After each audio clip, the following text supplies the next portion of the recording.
Bonjour à tous et bienvenue dans cette nouvelle vidéo consacrée à l'une des séries les plus emblématiques des années 90, Ranma 1/2. Préparez-vous à plonger dans un monde où les arts martiaux rencontrent la comédie romantique, où l'eau froide transforme les gens en animaux et où une simple douche peut changer le cours d'une journée. Ranma 1/2, c'est l'histoire d'un jeune homme pas comme les autres. Imaginez, vous êtes un prodige des arts martiaux, mais dès qu'une goutte d'eau froide vous touche, vous vous transformez en fille. C'est le destin de Ranma Vincent, notre héros, malgré lui. Mon fils, je suis désolé. Je sais que tout ce qui t'arrive est ma faute.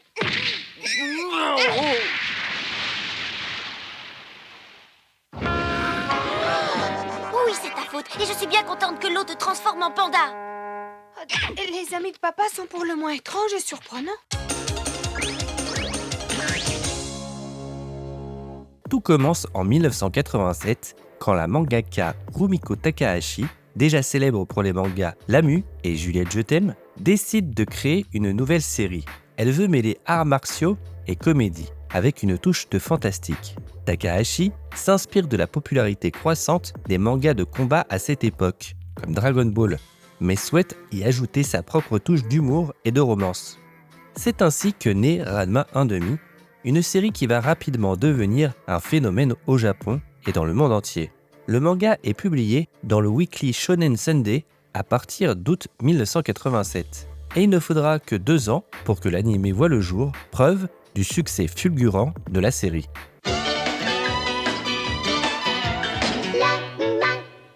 Rumiko Takahashi est une véritable légende dans le monde du manga. Née en 1957, elle a commencé sa carrière à la fin des années 70 et n'a jamais cessé de créer depuis. Avant Ranma 1/2, elle s'était déjà fait un nom avec des séries comme Lamu et Juliette Je t'aime, qui ont connu un grand succès au Japon et à l'international. Ce qui caractérise le style de Takahashi, c'est sa capacité à mêler humour, action et romance avec une touche de surnaturel. Elle excelle dans la création de personnages attachants et de situations comiques. Takahashi a reçu de nombreuses récompenses au cours de sa carrière, dont le prestigieux Grand Prix du Festival d'Angoulême en 2019, devenant ainsi la deuxième femme et la deuxième mangaka à recevoir cette distinction. Après Ranma 1/2, elle a continué à créer des séries à succès, notamment Inuyasha, confirmant son statut de figure incontournable du manga mondial. L'histoire de Ranma 1/2 débute lorsque Ranma Vincent et son père Genma arrivent chez la famille Galant. Mais surprise, au lieu d'un garçon et son père, c'est une jolie rousse et un panda qui se présentent. La raison, un entraînement qui a mal tourné dans les sources maudites de Jusenkyo en Chine. Désormais, Ranma se transforme en fille au contact de l'eau froide et redevient garçon avec de l'eau chaude. Son père, lui, se change en panda. Cette malédiction va être le point de départ de nombreuses situations cocasses, d'autant plus que Ranma est promis à Adeline Galant, la fille cadette de la famille. Tout au long de la série, Ranma va devoir jongler entre sa forme masculine et féminine, gérer ses fiançailles compliquées avec Adeline, affronter de nombreux rivaux en arts martiaux et tenter de trouver un remède à sa malédiction. Le tout dans un tourbillon d'humour, d'action et de quiproquos en tout genre. Papa, mais t'es devenu fou!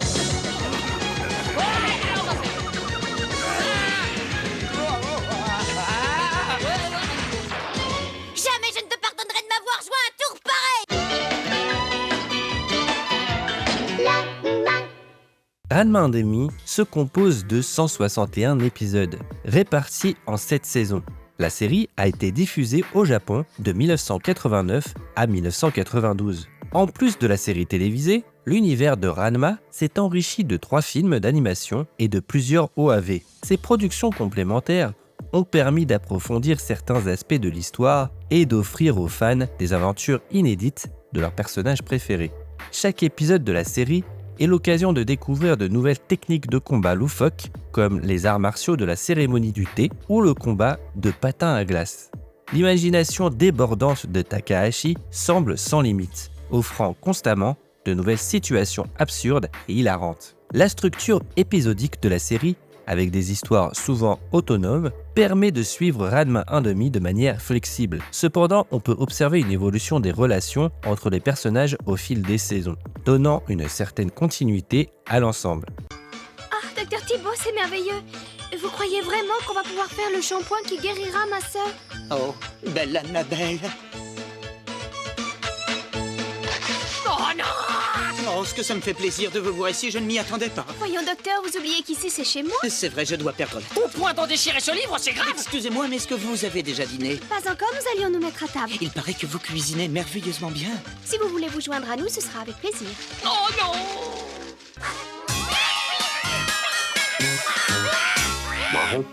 Au cœur de Ranma 1/2, on trouve une galerie de personnages hauts en couleur, chacun avec sa personnalité unique et ses particularités souvent loufoques. Ranma Vincent est notre héros principal, un jeune homme transformé en fille au contact de l'eau froide. Fier et têtu, il est néanmoins doué d'un grand cœur.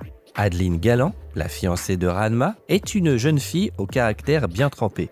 Experte en arts martiaux, elle déteste initialement les garçons, mais développe des sentiments complexes pour Ranma.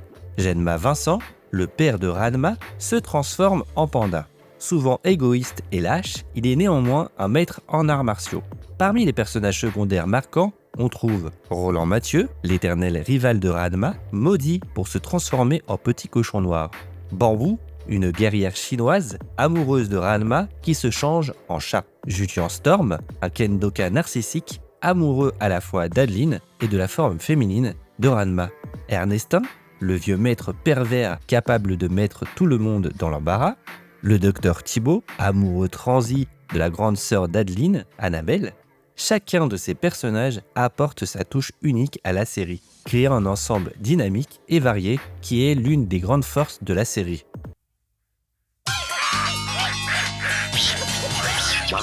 Ranma 1/2 se distingue par son mélange unique d'action, de comédie et de romance.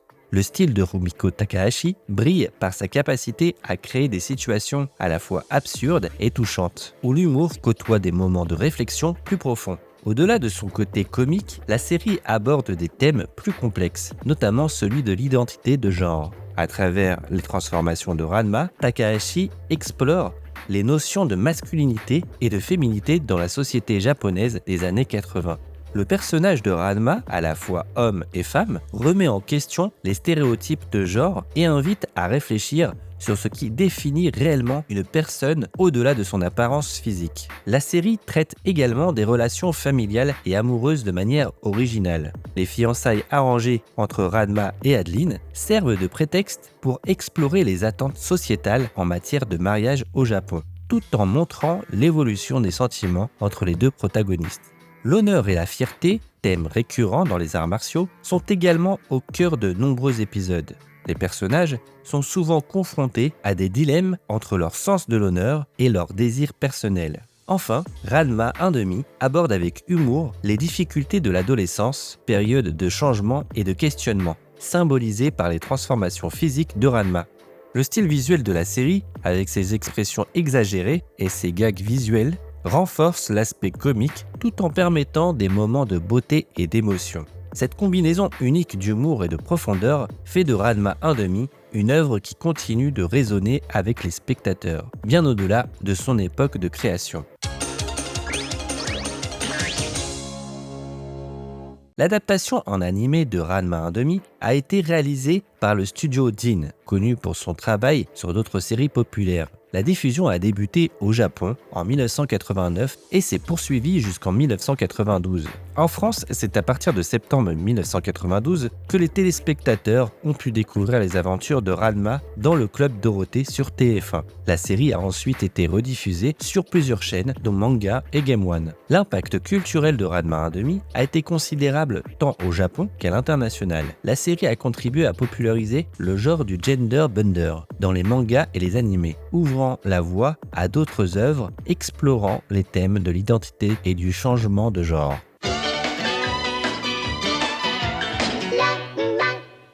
La bande-son de Ranma 1/2 est un élément clé de son succès et de son identité. Au Japon, la série a bénéficié de plusieurs génériques d'ouverture et de fin qui sont devenus des classiques pour les fans.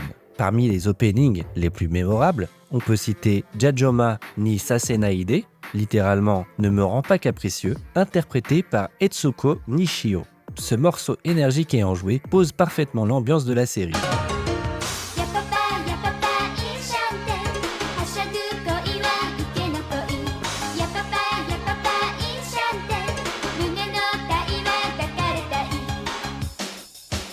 Pour la deuxième saison, Zettai par Yoshie Hayasaka a marqué les esprits avec son rythme entraînant.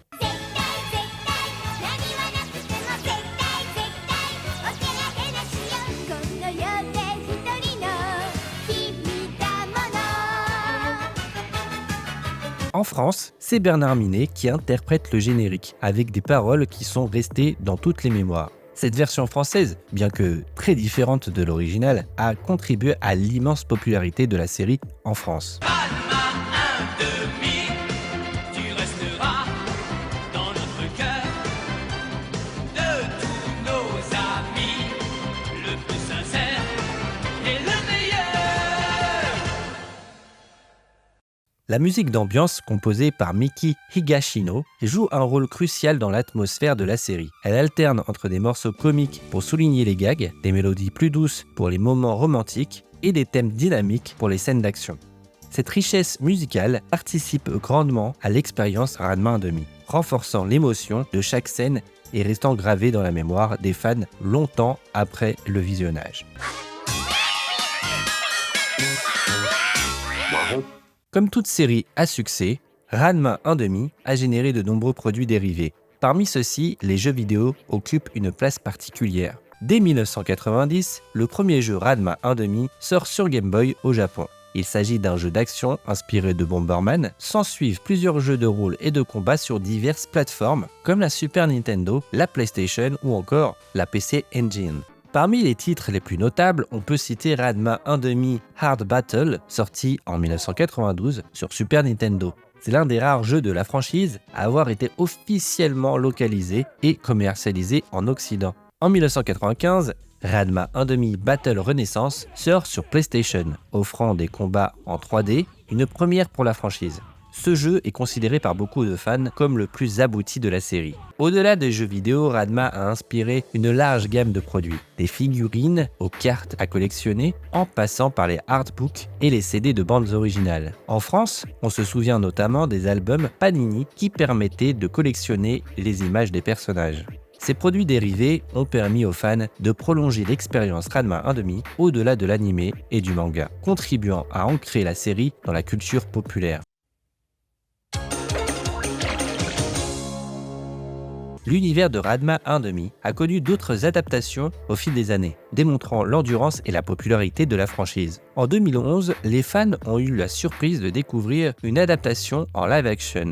Téléfilm spécial de 2 heures, diffusé le 9 décembre 2011 sur la chaîne japonaise NTV, proposait une histoire originale ne figurant ni dans le manga ni dans l'anime. Le casting incluait des acteurs populaires comme Yui Aragaki dans le rôle de Adeline et Kento Kaku dans celui de Ranma. L'aventure Ranma 1/2 ne s'arrête pas là. Netflix a récemment annoncé une nouvelle adaptation en anime. Prévue pour une sortie le 5 octobre 2024, cette version moderne, produite par le célèbre studio MAPPA, connu pour l'Attaque des Titans et Jujutsu Kaisen, promet de donner un nouveau souffle à la série tout en restant fidèle à l'esprit de l'œuvre originale. Le réalisateur Konosuke Uda, connu pour son travail sur One Piece, est aux commandes de cette nouvelle adaptation.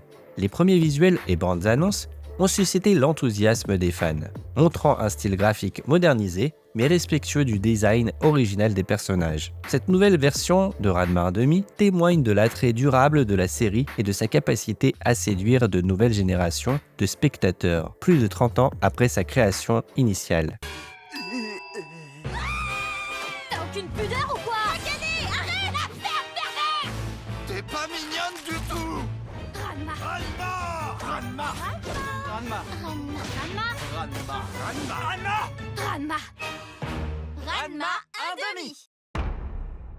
Ranma 1/2 reste une série incontournable pour comprendre l'évolution du manga et de l'anime dans les années 90. Son mélange unique d'action, de comédie et de réflexion sur l'identité en fait une œuvre à part qui continue de fasciner les spectateurs. L'héritage de Ranma 1/2 est indéniable. La série a ouvert la voie à de nombreuses œuvres explorant les thèmes du genre et de l'identité, tout en restant une référence en matière de comédie romantique. Son influence se fait encore sentir aujourd'hui, que ce soit dans les mangas, les animés ou même la culture populaire en général. Que vous soyez nostalgique de cette époque ou que vous découvriez la série pour la première fois, Ranma 1/2 a encore beaucoup à offrir. Son humour intemporel, ses personnages attachants et ses thèmes universels en font une œuvre qui traverse les générations.